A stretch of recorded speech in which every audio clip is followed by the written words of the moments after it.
여러분, 성도 여러분, 우리나라 최전방이 어디라고 생각하십니까?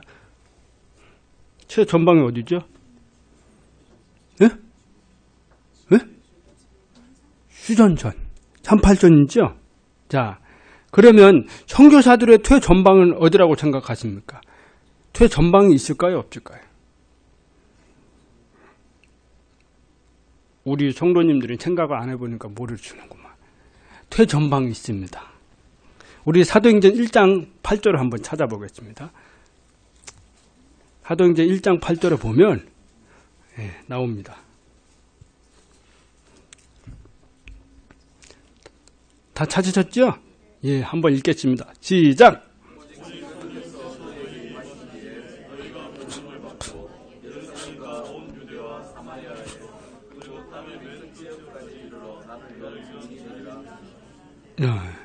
여기 말씀을 보면 성령님이 임하신 후에 권능을 받고 이제 구원받은 그리스도인들이, 하나님의 사람들이 예수님의 증인이 된다고 하는데, 이 복음을 전하는 과정이요, 지금 점진적으로 확장되는 것을 보게 됩니다. 그래서 땅의 맨 끝 지역까지 이르러 했습니다. 바로 이곳이 선교사의 최전방입니다.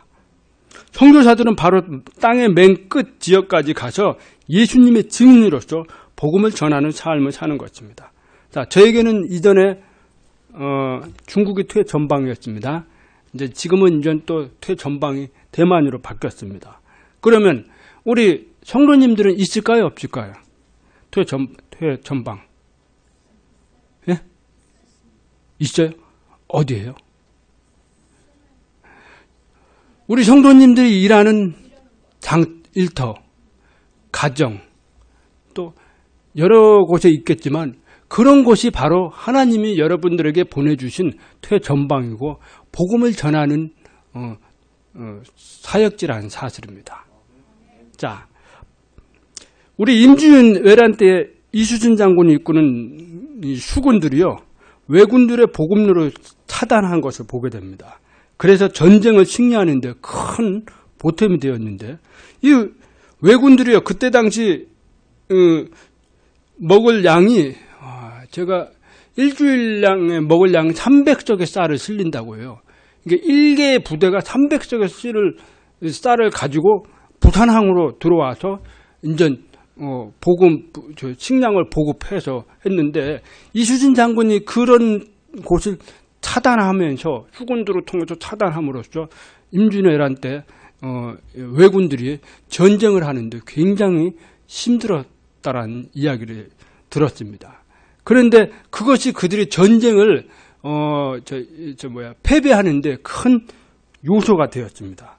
그런 것처럼 이 최전방에 싸우는 이 전쟁의 이 식량이 잘 보급이 되느냐 안 되느냐에 따라서 전쟁에 큰 차질이 생기고 전쟁에서 승리하느냐 안 하느냐의 그런 차질이 요인이 될 수가 있습니다. 그래서 이수진 장군이요, 그것을 잘 알고 있기 때문에 그런 수군들을 통해 복음로를 차단한 것입니다. 자, 그런 것처럼 선교사들도 이와 비슷합니다. 선교사들은요, 본국에서 지속적인 기도와 후원이 이루어지지 않으면 선교하는 데 많은 어려움이 당합니다. 예를 들어서 제가 중국에서 선교 활동하는 가운데 중국 대학생 선교를 하고 있는 어느 선교사님 부부가 있었습니다. 그런데 이분들은 모임에 대학생들이 한 30명 정도 있었어요. 그래서 꽤 선교를 잘하고 있는 분들이었고, 또 중국말도 잘하는 분이었는데, 그래 이분들이 어느 날 갑자기 철수를 했어요. 아니, 왜 잘하고 있는데 왜 갑자기 철수하지? 이유를 찾아보니까, 한번 알아보니까 본국에서 기도와 후원들이 제대로 이루어지질 않은 거예요. 이것이 제대로 이루어지지 않으니까 사는 것도 힘들겠지만 선교사역 하는데 상당한 어려움들이 많이 있었던 거예요. 그러니까 이것이 지원이 안 되니까 결국은 다 내려놓고 다시 그냥 본국으로 돌아가게 된 계기가 되었고, 또 하나는 이 본국에서 이런 후원들이 이루어져야 되는데 이것이 안 하다 되지를 않으니까 자녀 교육을 시키는데 어려움이 많이 있었습니다. 그러다 보니까 이런 현실적인 문제들이 이런 본국에서 기도와 후원들이 이루어지질 않으니까 이런 유능하고 정말 신실하신 선교사님들이 결국은 그냥 스스로 자폭해서 나오게 되었습니다. 자, 제가 왜 이런 이야기를 할까요? 그만큼 중요합니다. 선교사들이 본국에 와서 교회들을 방문하는 것은 이런 기도 제목을 나누고 이런 것들을 요청함으로써 본국에서 그렇게 해달라라는 그런 의미가 담겨져 있는 것입니다.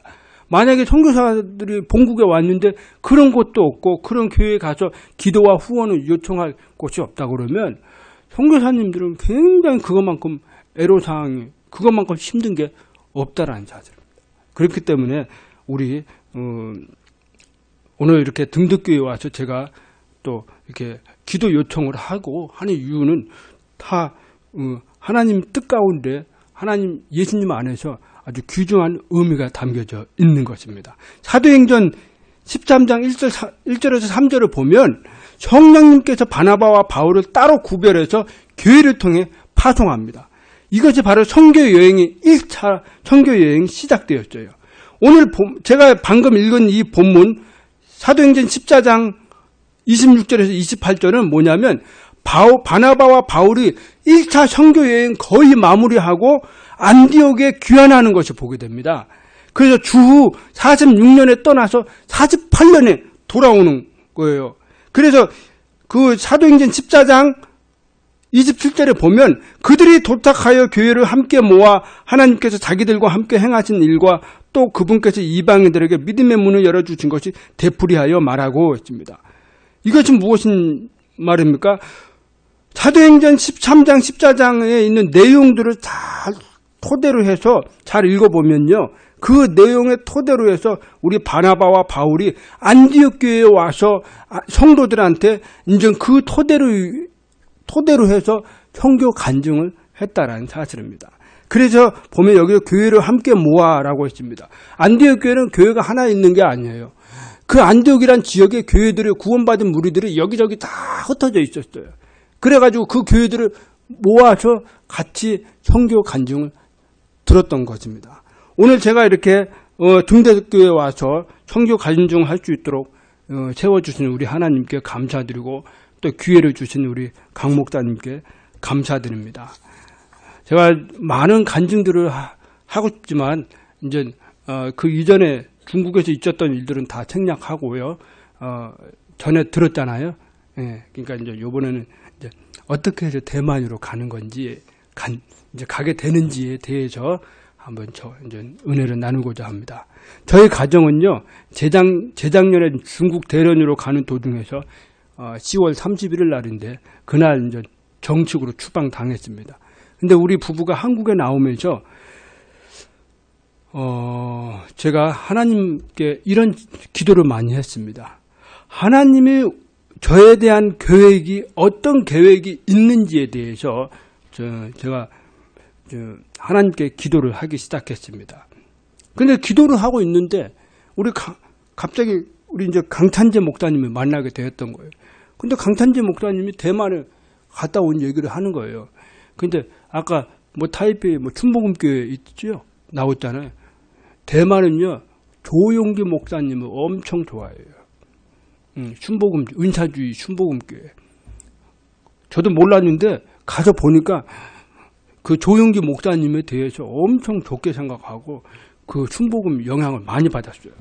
자, 그런 것처럼 이제 근데 우리 강찬재 목사님 거기도 같은 중화권인데 말도 통하니까 또 가서 보니까 교회도 없고 그래서 이 대만의 청소침례교회 근본주의 침례교회를 좀 세우면 참 좋을 것 같다. 이렇게 권면 한번 이렇게 얘기를 해주는 거예요. 근데 그때 당시 저는 예의상 목사님이 그렇게 얘기하니까 그것도 좋지요. 그렇게 얘기를 한 거예요. 근데 실질적으로 마음적으로 거기에 그렇게 그다지 갈 마음이 없는 거예요. 없는데 이제 예의상 이제 얘기를 하는 거예요. 그래서 이제 그렇게 가서 보니까 이제 시간이 흐르는데 계속해서 이 대만에 대한 생각이 지워지질 않는 거예요. 계속 떠오르는 거예요. 이게 뭐 하루에 한 번이고 두 번이고 막 그냥 한 달 반 동안 그 얘기 듣고 나서 한 달 반 동안 계속 그 대만 생각이 계속 내 머리에 맴도는 거예요. 내 마음속에서. 나중에는 어떻게 되겠어요? 부담으로 오는 거예요. 왜 자꾸 이게 떨쳐지지를 않고 계속 마음에 부담으로 오니까 그래서 어떻게 해야 하나 그런 오히려 고민을 하고 있었어요. 고민하고 있는데 갑자기 수요 예배를 드리기 시작했는데 수요 예배를 드리면서 하나님께서 저에게 말씀을 주시는 거예요. 대만을 위해서 기도해라. 대만을 위해서 기도하라는 그런 마음을 자꾸 부담감을 주시는 거예요. 자꾸. 그래서 어떻게 되겠어요? 제가 그 말씀을 듣고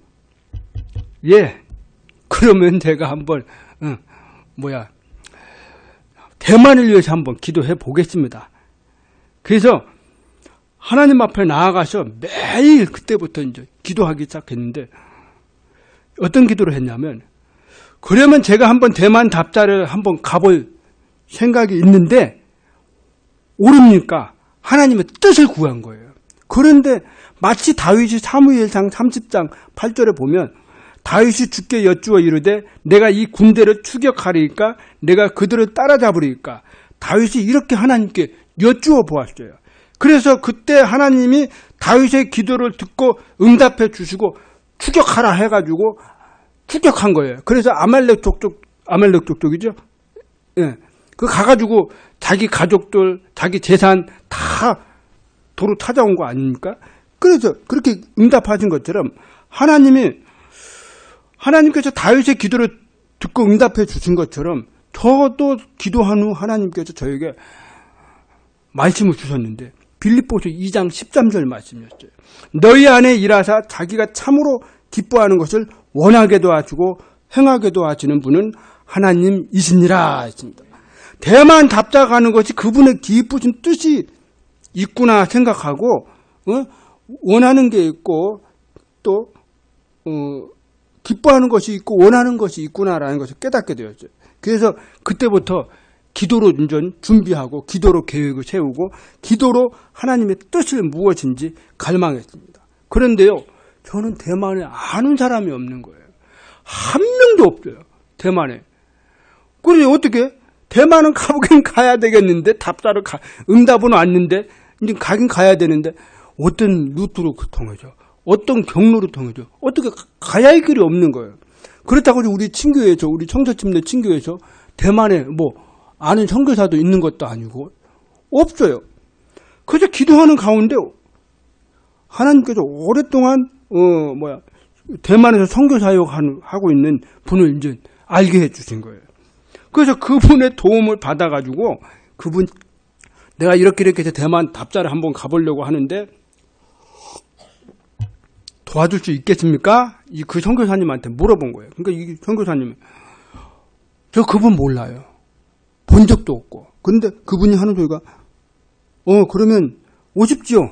뭐 대만 답사 한다고 하니까 좋은 일이니까 한번 오십시오. 오시면 제가 대만 사역 현장과 현지 한국인 선교사님들 모임에 데리고 가서 여러 정보들을 듣게 하고 교제할 수 있는 시간들을 주겠습니다. 그런 거예요. 그렇게 해서 이제 대만에 이제 1차 대만 답사를 이제 가려고 준비를 했습니다. 그래서 대만에 답사를 가기 전에 하나님께서 저에게 두 가지의 말씀을 주셨는데 하나는 디모데전서 2장 4절 말씀이었어요. 그분은 모든 사람이 구원을 받고 진리를 아는데 이르기를 원하시느니라 했습니다. 하나님이 주신 이 말씀을 묵상하면서 그분이 가르쳐 주신 뜻은 무엇이냐면 나는 대만 영혼들을 구원받고 진리를 알기를 원하는데 나는 이렇게 원하는데 네가 이 일을 하기를 원한다라는 거예요. 나의 입주를 통해 나를 통해 나의 입주를 통해 현지 언어로 복음의 메시지를 복음을 전하기를 원하고 하나님의 진리의 말씀을 알게끔 하기를 원하신다라는 이 하나님의 이 깊은 심정을 이해하게 되었던 것입니다. 그래서 1차 대만 답사를 이제 갔어요. 4월 초순에 갔어요. 4월 초순에 갔는데, 그래서 하나님이 저를 대만 현장에 가서 듣고 보고하는 가운데 디모데전서 2장 4절 말씀을 왜 저에게 주셨는지에 대해서 마음으로 촌벽을 치면서 이해하게 되었죠. 아까도 제가 말씀 전할 때 하나님이 지시한 곳으로 가라고 할 때 간다고 했다는, 가서 보니까 하나님이 디모데전서 2장 4절 말씀은 저에게 주신 깊은 뜻을 이해하게 되었다라는 점.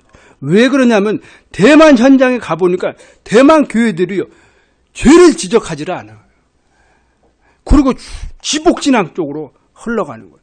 우리나라도 뭐 그렇지만 우리나라보다 더 하는 거예요. 거기는 또 대만 사람이나 중국 사람들은요, 복을 좋아해가지고 복이라면 뭐 사주를 못 써요. 근데 오죽했으면 복다에다가 집에다가 딱 붙이고, 그것도 복을 거꾸로 딱 해서 복이 집으로 들어오십시오 하고, 그 정도예요. 그 정도로 이 중화권에 있는 있는 사람들은 이 복이라면 정말 좋아해요.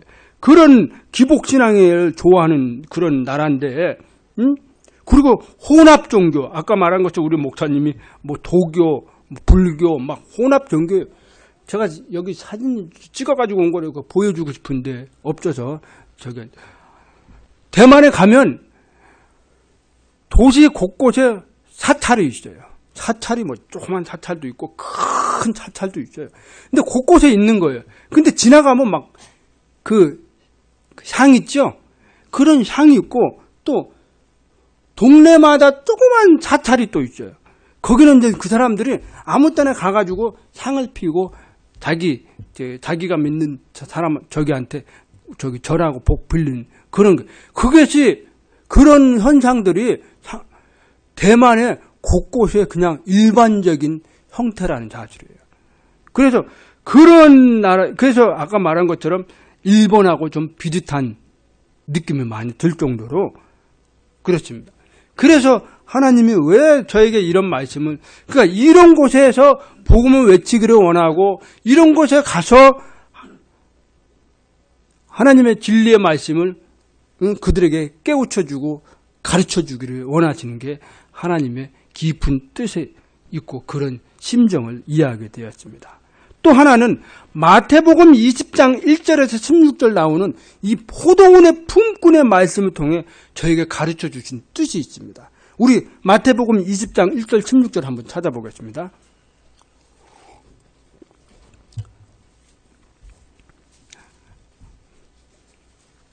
자, 제가 읽을 테니까 여러분들은요, 듣기만 하세요. 예? 자, 1절에 보면 하늘의 왕국이 마치 품꾼들을 고용하여 자기 포도원에 들여보내려고 아침 일찍 나간 집주인과 같으니라 했습니다. 2절에 그래, 포도원의 주인은요, 품꾼들을 뽑기 위해 아침 일찍 어디로 나갔어요? 인력시장에 나간 거예요.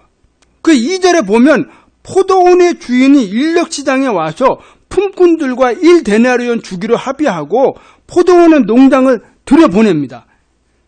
또 우리 한번 3절에서 5절까지 한번 읽어보겠습니다. 3절에서 5절 시작.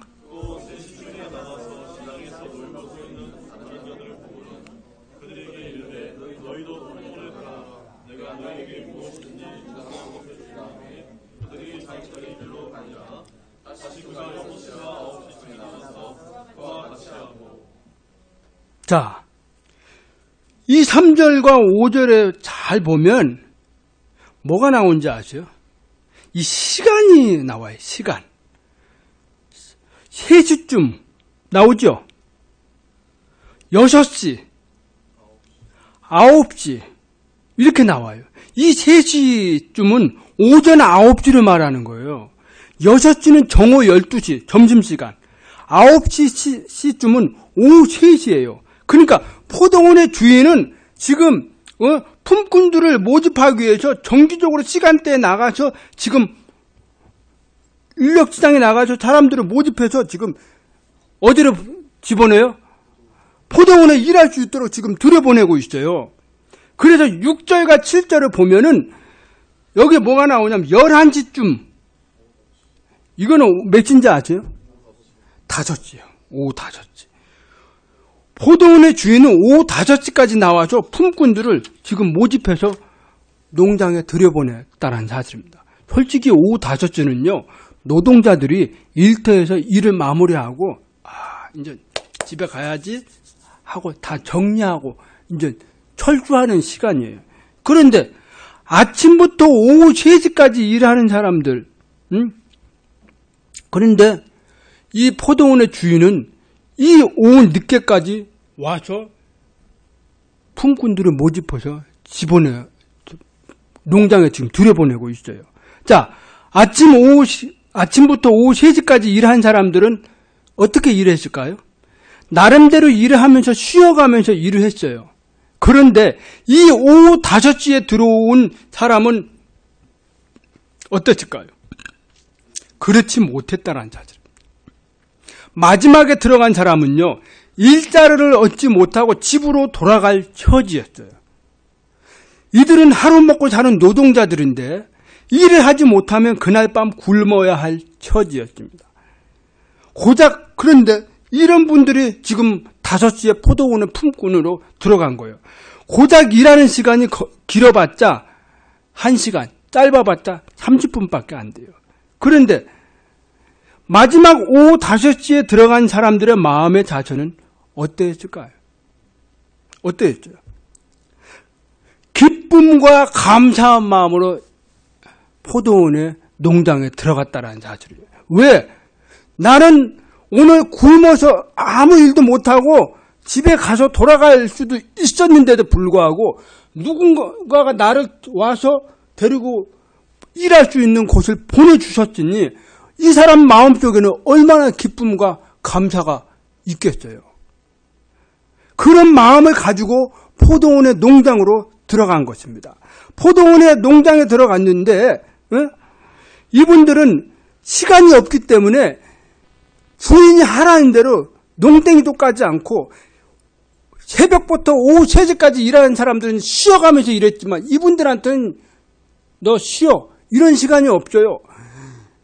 어떻게든지 일을 더 많이 하고 더 열심히 해서 조금이라도 돈이라도 좀 받아서 가는 것이 이 사람들의 마음이었고, 또 일할 수 있는 기회를 줬으니 기쁨과 감사한 마음으로 농땡이도 까지 않고 주인이 하라는 대로 열심히 가서 일을 했다는 사실입니다.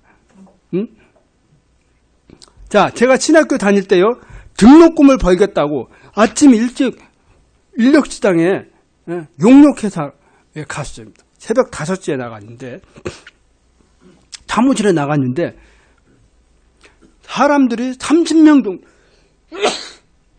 죄송합니다. 감기가 걸려. 사람들이 30명 정도의 그 사무실에 있었던 거예요. 근데 시간이 지나면서 사람들이 일자리를 얻어서 나가기 시작했습니다. 또 5명이 나가고 3명이 나가고 이렇게 해서 오전 9시에서 10시 사이에 4명이 남았습니다. 근데 나머지는 오전 11시쯤 되니까 다 나가고 딱 한 명이 남았어요. 그 한 명이 누군지 아세요? 저였죠.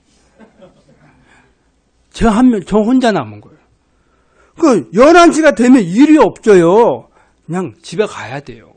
가야 되는데 그래도 이왕 기다렸는데 조금 더 한번 기다려보자 하고 기다렸는데 갑자기 계단에서 누가 막 큰 발자국 소리를 내면서 막 올라오는 거예요. 그러면서 사장님 일할 사람 한 명이 필요한데 좀 있습니까? 그러니까 그 용역회사 사장님이 여기 젊은 청년이 있는데 이 청년 데리고 가줘요. 그래서 제가 데리고 간 거예요. 그런데 이 나를 필요로 하는 그분이 오늘 일할 곳이 좀 힘든 곳입니다. 미리 얘기를 하는 거예요. 뭐 하는 곳인데요? 그러니까 빌딩 지하에 노래방이었는데 화재가 나서 그 안에 물이 가득 고인 거예요. 그러니까 직접 가져 보니까 내 무릎 위까지 올라올 정도로 물이 가득 고였어요. 그러니까 불이 나니까 소방관들이 와서 다 하실 거 아니에요. 근데 그것이 오랫동안 있다 보니까 이 안에 썩은 냄새가 나는 거예요. 막 썩은 냄새고 뭐 벌레들이 막 있고 진짜 그거 보니까 일을 하기 싫은 마음이 뚝 떨어질 정도로. 응? 그런데 12시부터 이제 일을 하기 시작했어요. 이제 제가 거기서 일을 할 때는 어떤 마음으로 했을까요? 어떤 마음으로? 등록금을 못 벌고 집으로 갈 수 있었는데도 불구하고 일할 수 있는 기회를 줬으니 제가 거의 지저분하고 냄새가 나도 기쁨과 감사한 마음으로 가서 그 일을 동참했다라는 사실입니다. 지하라 좀 힘든 것이 뭐냐면 엘리베이터가 자꾸 물이 차니까 안 되잖아요. 그러니까 계단으로 오르락 내리락 해야 돼. 12시부터요 7시까지 오르락 내리락 한번 한다고 생각해 보세요. 이 다리가 너무 아픈 거예요. 그럼에도 불구하고 제가 농땡이를 까지 않고 쉬지도 못하고 그렇게 할 수 있었던 것이 뭐냐면 그 노래방 주인 그 사장님이 제가 7시까지 오니까 그 안에 이 일을 다 해 주십시오. 그러면 혼자서 7시까지 하려니 얼마나 내 발바닥에 불이 나겠어요. 응? 그냥 열심히 오르락 내리락 하는 거예요, 지금. 그래서 양동에 2박스에 받아가지고 게다 밖에 나가서 하수구에다 그 물을 버렸어요. 7시까지 그냥 쉬지도 못하고, 응? 그럼에도 불구하고 제 마음속에 기쁨이 있었던 것이 뭐냐면, 그래도 일할 수 있는 기회가 되고 등록금을 벌 수 있어서 그래도 기쁜 마음과 감사한 마음으로 그 일을 동참했던 거예요. 그래서 7시가 딱 되니까 사장님이 왔어요. 노래방 사장님. 그러더니 이 노래방 사장님이 엄청 흡족해 하는 거예요. 막 얼굴이 기쁨이 있는 거예요. 이거 왜 그런 거 같더니 생각보다 깨끗하게 아주 바닥도 아주 깨끗하고 그 안에 지저분한 것까지 싹 다 저기 해가지고 밖에다가 다 한쪽에다가 다 저기 하고 그런 걸 보면서 이 사장님이 그때 당시 잡일하는 사람들 우리가 저같이 잡일하는 사람은 5만 원에서 7만 원이에요. 근데 얼마 준지 아죠? 10만 원을 준 거예요. 그리고 밥 사 먹으라고 또 목욕탕 가서 씻으라고 해서 3만 원을 더 줬죠. 그래서 13만 원을 번 거예요. 자, 제가 그걸 통해서 뭘 보였겠습니까? 하나님이 일할 수 있는 곳을 보내주실 때는 우리가 기쁨과 감사한 마음으로 해야 된다는 사실입니다. 자, 우리 성도 여러분, 한번 고린도 후서 5장 10절을 한번 찾아보세요. 고린도 후서 5장 10절.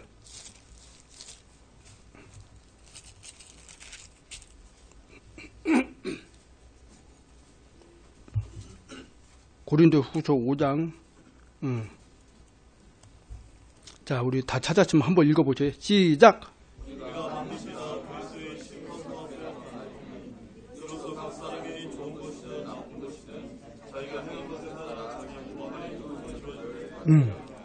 자, 지금 이 구절이 지금 뭐가 여기서 중요한 단어가 하나 나옵니다.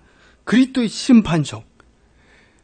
우리 구원받은 성도들은요, 교회가 수고될 때 우리가 그 교회 우리 성도인 우리가 들림 받습니다. 끌어올림을 받아서 주님이 공중에서 우리를 맞이합니다. 자, 그러면 그걸로 끝나는 것이 아니고 공중에서 우리는 그리스도의 심판석 앞에 서서 우리가 뭘 합니까? 좋은 일이거든 나쁜 일이거든 자기가 행한 것에 따라 자기 몸 안에 이루어진 것들을 받으리라. 이건 뭘 말합니까? 이것은 곧 이제 고린도전서 3장 14절에서 15절을 한번 찾아보죠. 고린도전서 3장.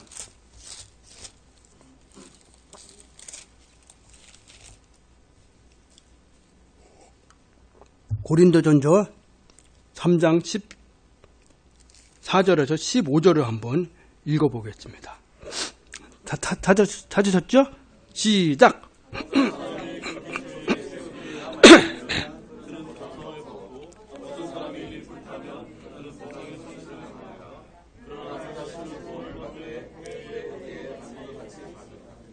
예. 지금 이 말이 뭡니까?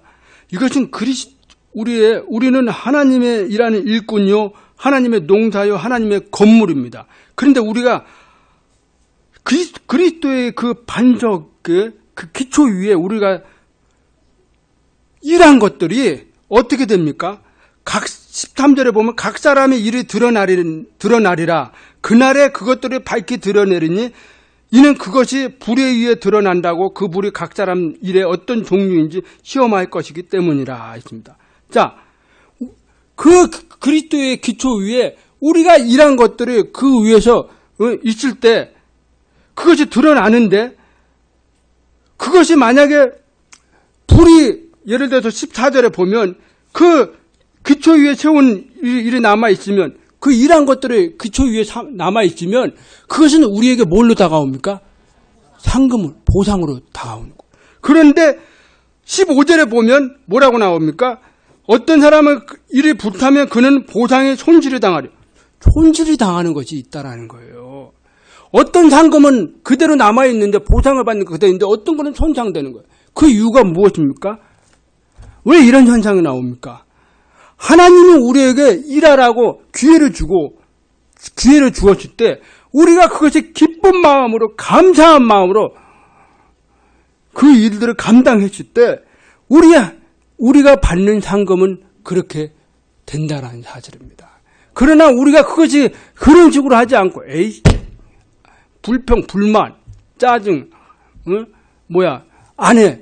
일을 할 수 있는 기회를 줬고 기쁨으로 감당할 수 있는 기회를 줬는데도 불구하고 내 마음으로, 입으로 다 불평, 원망 다 쏟아 저기 하면, 왜 나한테 이런 걸 시켜? 아까 우리 형제님이 이 중에도 대걸로 막 청소하죠. 누가 도와주지도 않던데 열심히 땀 흘리면서 막 하죠. 마음속에 뭐가 올라와요? 예? 불평, 불만도 올라올 수도 있어요. 그러나 그런 것이 다 잠재우고 기쁜 마음으로 감당했다면 우리 형제님은 그것이 손상당하지 않고 그대로 그것이 상금으로 다 하나님께 그리스도의 심판석 앞에서 보상을 받는다라는 사실입니다.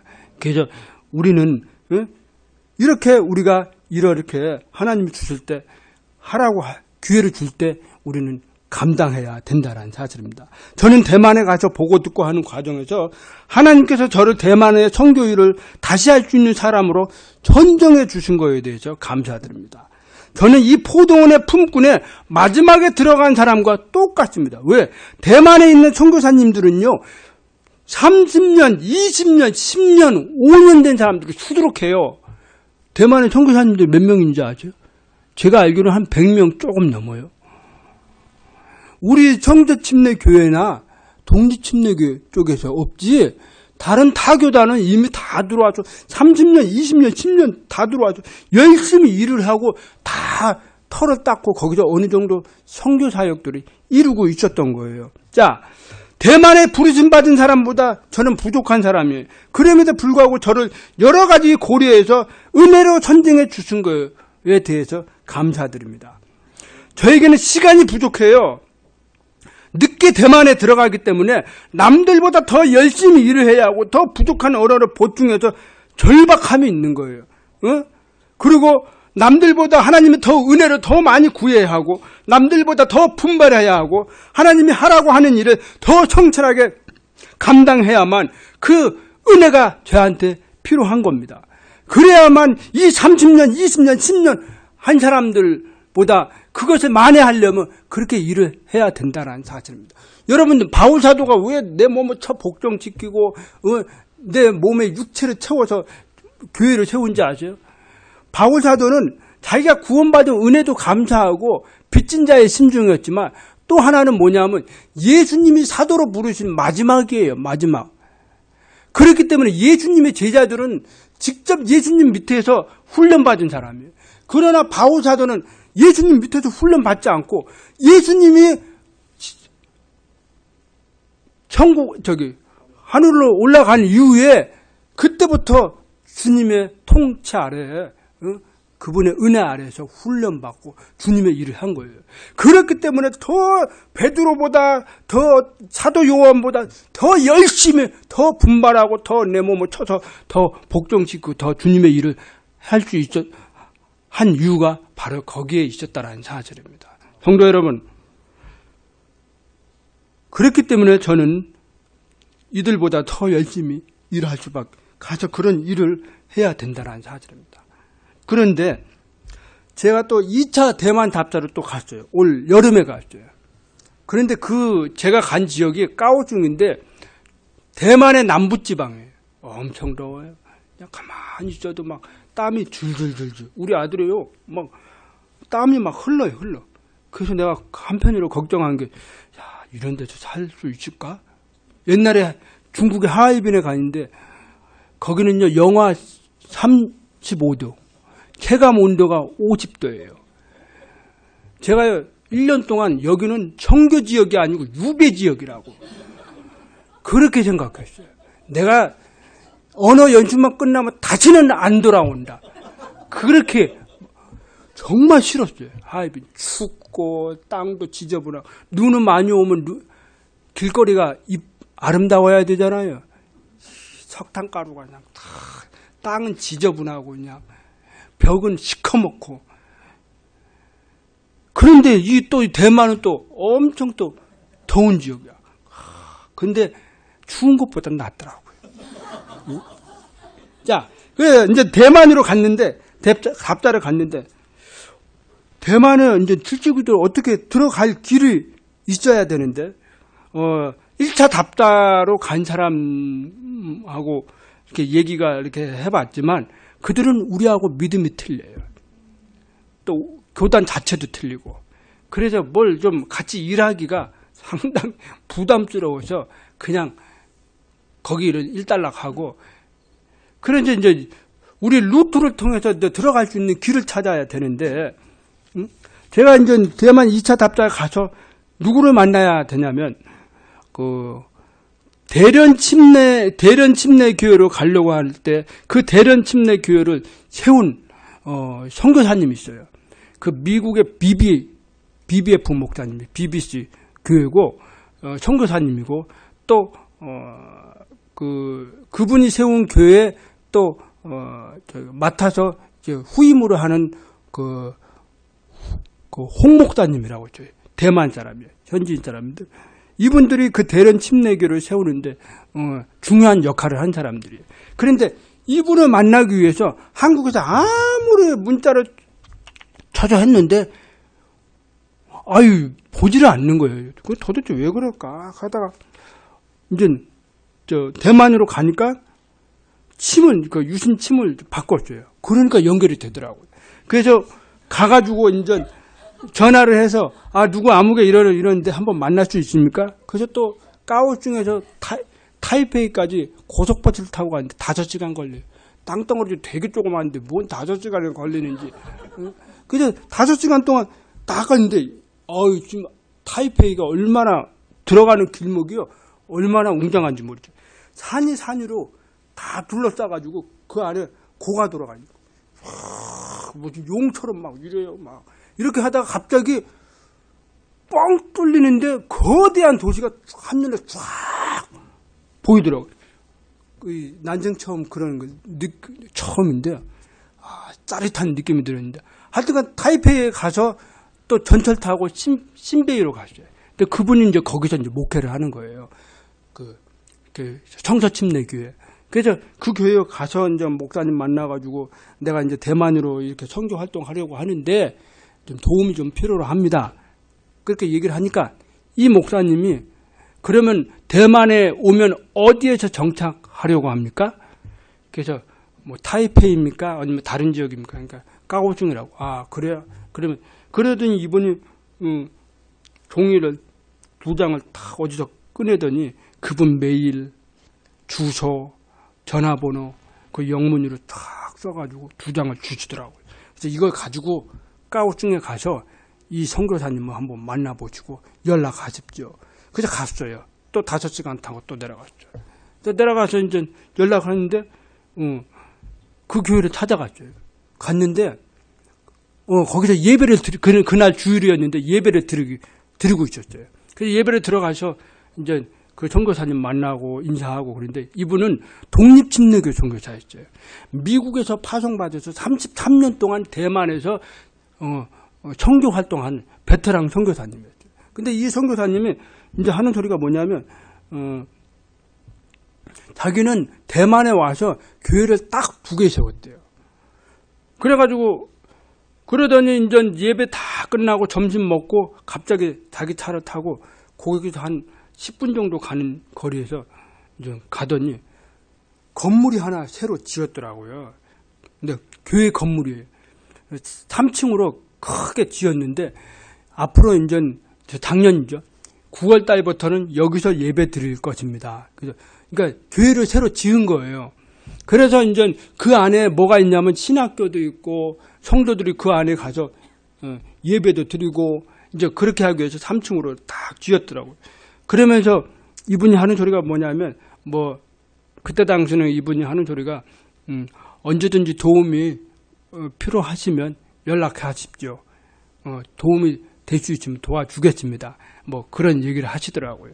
그래서 저는 초면인데 어떻게 도와달라고 할 수는 없고 그래서 그냥 감사하다고 하고 이제 그래서 이번에 이제 3월 26일 날 대만으로 들어가면 이제 그 선교사님을 만나서 앞으로 한번 서로 이제 교제도 하면서 서로가 이제 깊은 신뢰를 쌓아가면서 앞으로 이제 종교 비자 문제들을 한번 해결해 보려고 합니다. 그래서 아주 중요해요. 중요한 분이고 또 한 분은 프리만 선교사라고 있는데 이 선교사님은 또 아는 사람들이 많아요. 대만에.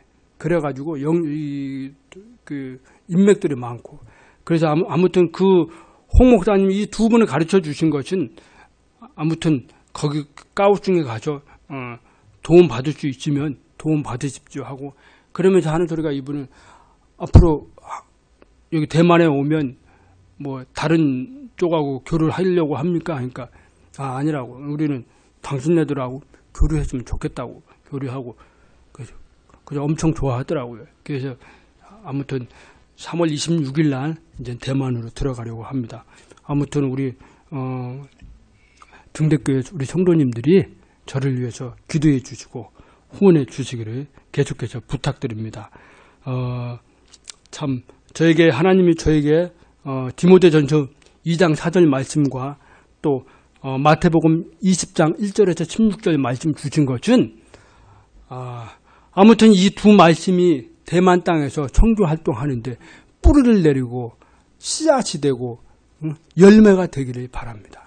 또 그렇게 제가 또 그런 삶을 살 수 있도록 여러분들이 기도해 주시기를 바랍니다. 바울이나 베드로 보십시오. 하나님이 부르신 말씀이 있어요. 그들은 그 부르신 말씀대로 하나님이 그들을 사용하신 것처럼 오늘 저에게 이 2가지의 말씀을 주신 거예요. 통해서 하나님이 대만 땅에서 사용받을 수 있도록 기도해 주시기를 바랍니다. 그래서 이와 같이 마지막 자가 처음이 되고 처음인 자가 마지막이 되리니 부름받은 자가 많으나 선정된 자는 적으니라. 아무튼 그동안 우리 또 강 목사님이 이제 계속해서 후원해 주시고 저의 대만 선교 사역을 위해서 관심을 가져다 주신 것에 대해서 감사드립니다. 제가 우리 강 목사님 안 만났으면 대만에 안 갔을까요?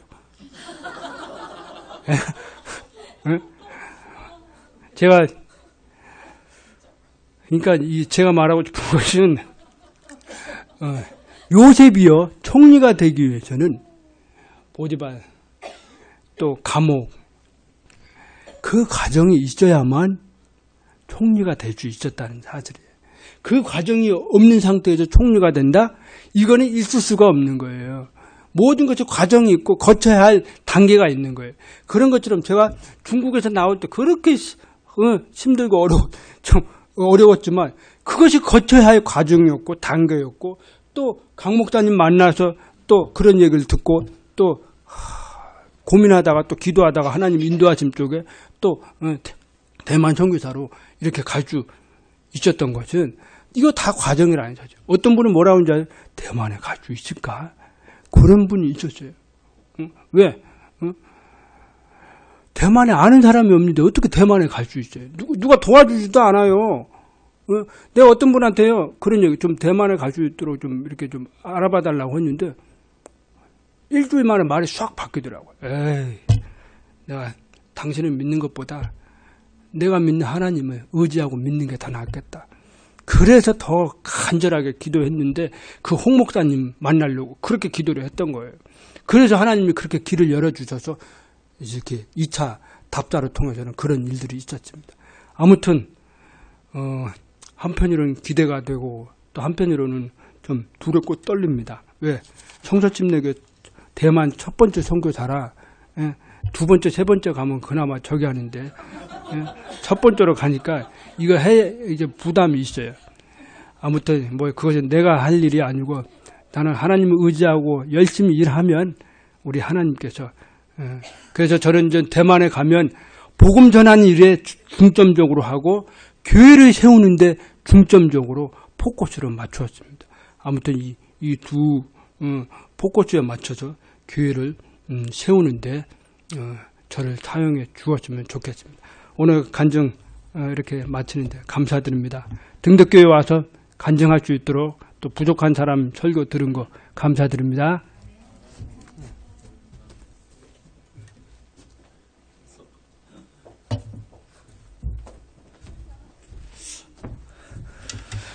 저는 그냥 뭐 가볍게 말씀드린 측면도 있는데 좀 부담이 되네요. 네, 뭐 약간 농담도 있고요. 아무튼 우리 선교사님 저기 간증 설교인데, 제가 근래 들었던 간증 설교 중에 아주 베스트 설교였던 것 같습니다. 특히 이제 마태복음 20장의 포도원의 품꾼 비유는 정말 이게 굉장히 와닿는 게 많습니다. 그러니까 지금 사실 저희가 살고 있는 이 시대가 지금 때가 거의 가까운 그런 시기를 살고 있지 않습니까? 주님이 저희들을 이렇게 일하시도록 이렇게 다 내보내 주셨는데, 과연 우리가 각자가 처해 있는 이런 환경 가운데서 얼마나 이제 주님께서 우리에게 맡겨주신 그런 사명들을 다 감당하고 있는가, 다시 한번 이제 저 자신도 또 돌이켜보는 그런 계기가 되었습니다. 아무튼 선교사님 가정을 위해서 선교사님 오신 날부터 제가 안 순간부터 저희 교회 지금까지 끊임없이 저희가 기도해왔던 거 알고 계시고, 하여튼 대만 사역이 잘 이루어질 수 있도록 저희 교회 모든 분들이 함께 이렇게 또 기도를